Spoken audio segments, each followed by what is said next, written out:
Hey guys, welcome back to the other side of the coin. Quite a few things to talk about.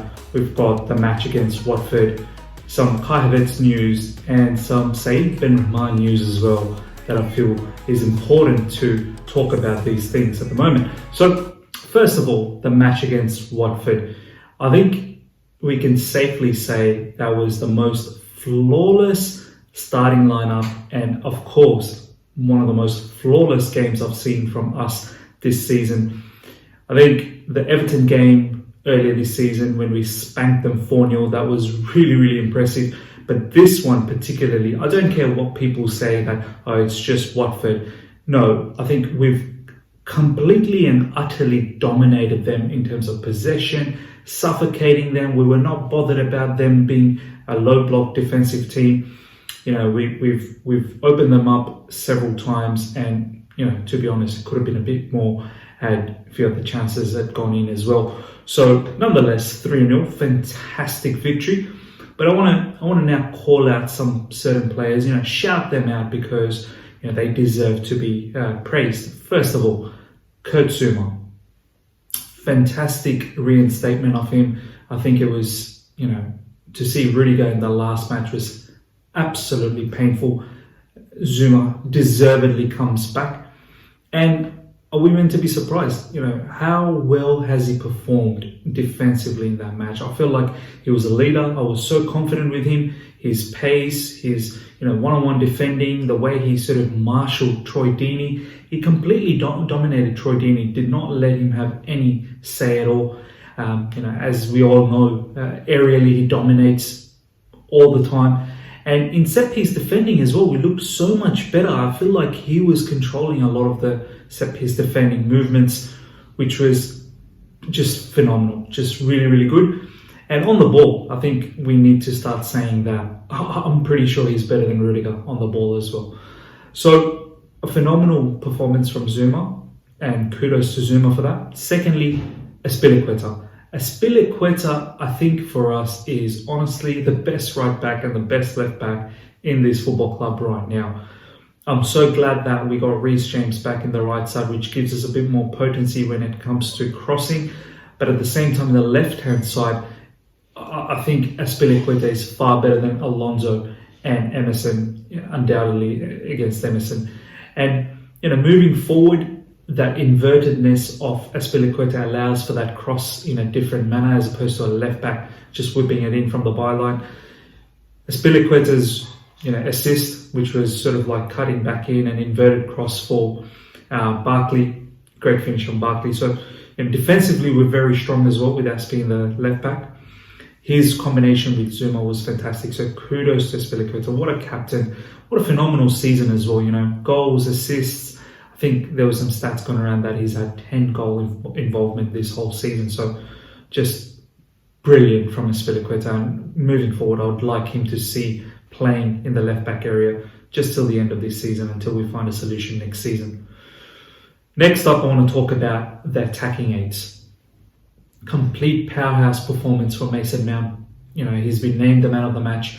There's a reason. There's a lot of many parts of the fan base are talking about why was Mason Mount named man of the match. Look, for me personally, it probably wouldn't have been. It might have been Giroud. Pulisic had a great game. Azpilicueta had a great game. But I think people need to understand that Mason Mount's work rate, his intensity, his pressing up front, the ability to basically start the whole defensive phase really high on top. Without the ball, his work rate is so great.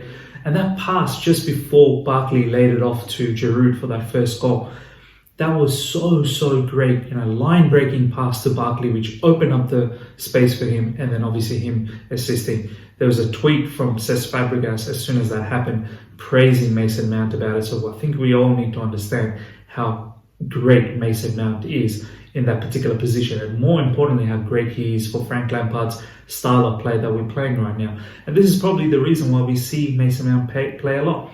Ross Barkley as well had a really good game. I think it's safe to say his first half was really good, obviously with that particular assist for Giroud, and overall his game was very neat in the first half. His passing wasn't that bad, but in the second half, I think we can clearly see sometimes he doesn't allow his instincts to take over. He stops and he thinks, and that's when he becomes quite indecisive. But nonetheless, classic Ross Barkley style, he ends up scoring even when he has a poor second half. And this is the thing about Ross Barkley. Whether we like it or not, he is undoubtedly one of our best at the moment attacking aids that we have. There's a reason. Well, Kovacic is injured, but there's also a reason why Frank is opting more towards Ross Barkley, is because Ross is a far better attacking aid than Kovacic is. Kovacic is simply not an attacking aid. He's more of a deep line playmaker or someone who can play in a pivot. So next I want to talk about Pulisic and Willian. Once again, Pulisic, he's by far our best attacker. The way he moves is so reminiscent of Eden Hazard. It's not even funny. Once again, another penalty that he got. And he's constantly just drawing fouls, constantly driving directly into the box, creating havoc. He always looks like he's going to create something. It just looks phenomenal. Willian on the other side, another goal, another penalty. I think it's also safe to say that after Eden Hazard, Jorginho, Willian, I'm starting to feel really, really safe with him in terms of taking penalties. Those penalties are just, they're devastating. They are hit with a lot of authority. So, but besides that, there's a lot of track backing. There's a lot of hard work that Willian does that goes unnoticed. And I think we need to start understanding now why Frank might opt to think about, possibly giving this particular player a contract extension. I think, with Jorginho not featuring at all in these first few matches, it's for me, I think I'm starting to get that understanding that he may not be around in the upcoming summer. He may be sold, and if that happens, someone like Willian, we need that experience. I think that's what Frank's thinking, that with Azpilicueta still being the captain, we still need another senior member who can take over the vice captaincy role, and Willian is the perfect one for it at the moment in terms of guiding the young players and the new players that are coming in for at least another season until someone else who can take over.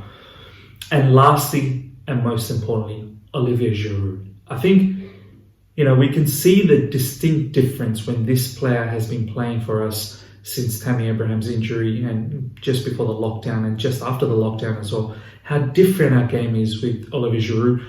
The way he brings everyone together into the play. He's got this ability to draw our midfielders in, our wingers in, and really get them involved into the game. His hold up, his link up is so brilliant to open up low blocks, and his finishing is so underrated. That first goal was beautiful finish, and aerially he's a massive threat as well. And overall, he's such a great professional. Doesn't complain, gets on with it. And now that he's got the opportunity, he's taking full benefits of it, and he's putting Tammy Abraham in the bench. He's literally moved Tammy into the bench. So overall, fantastic performance, and I hope we carry on like this. This was the best lineup, and I think if we carry on with this particular lineup, we shall see more victories, and hopefully we secure that top 4 position. So that's enough about that particular game. Now I want to talk about Kai Havertz. There's been some talk, and some really, really top journalists out there has come out saying that post the German Cup match, there was going to be, there's been some talks that's been happening that after the German Cup match between Bayern Munich and Bayer Leverkusen, Havertz was going to come out and, state something. I don't know if it's officially stated, but big journalists out there are saying that he wants to hold a talk with Bayer Leverkusen in regards to possibly leaving the club. And right now, Bayern Munich is out of the race. They've just got Leroy Sané. Real Madrid, probably not interested at the moment. There's only one club in this race. It's a one-horse race, and it's Chelsea. We've got the money. We, supposedly are putting together an offer for him. I'm quite certain this is happening, and we need him as well in terms of the way we are playing with the attacking aids. It'd be Mason Mount and Kai Havertz, and I'm pretty sure Ross Barkley would be more than happy to be a rotational player. But Kai Havertz being in those attacking aids, and he's a creative attacking aid as well, can score, plus he can create, is an absolute no-brainer why we are going for him. So it makes sense. So watch this space, that I feel like this is going to happen within the next few weeks. I feel like this is someone we need, and this is a player that is looking to come with us as well, with Verona coming in, with someone like Frank Lampard guiding him. It's the perfect case scenario. Next, I want to talk about the final thing I want to talk about is Saeed Benrahma. There's been so much talk about him recently. He's just banged in another hat-trick for Brentford yesterday. And I'm yet to see the goals. I'm going to see the highlights, and I'll come back to you guys and let you know how those goals went. But this guy, I feel like we can't miss out on him. We're interested. There's few of the Chelsea fans out there that are well involved with some of the backroom staff members of Chelsea. They know a few more information. They've been saying that someone like Benrahma is definitely an interest for Chelsea, and with the kind of performances he's giving at the moment, and this season and last season, this guy is the next real thing.